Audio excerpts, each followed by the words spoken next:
High বন্ধুরা, তোমরা সব কেমন আছো? আমি ভালো আছি।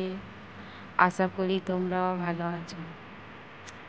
ছোটবেলায় থেকে শিখে আর এখনও পছন্দ করি। শ্রাবণ মাস আসলে কটা বাড়ি পুজো করি। হাতে মালা আছে বলে তার জন্য আমি হাতে ধূপ আছে বলে মালাটা পরাতে পারিনি, কেননা বাবার চুলেতে লেগে যাবে। এইভাবে মন্দিরে আসা হয়। তার জন্য আমি ঘরে থেকে জেলে এনেছিলাম আগে থেকে ধূপটা। তার জন্য মালাটা পাইনি। মালা পরিয়ে দেবো। শিব আছে বাইরে, আমাদের এখানে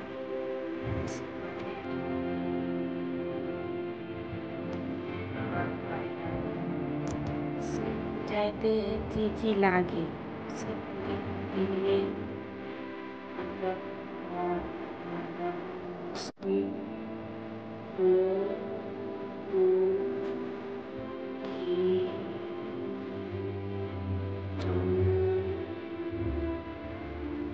দিয়ে গাঁজা, কলকে, 21টা বেলপাতা আর বাবার যা যা ফুল লাগে তাই সেই ফুলগুলো আনতে হবে। আচ্ছা, এখানে দেওয়া হয়ে গেলে চলে পরে এই যে আমাদের এটা আমাদের বাইরে মন্দির ছিল।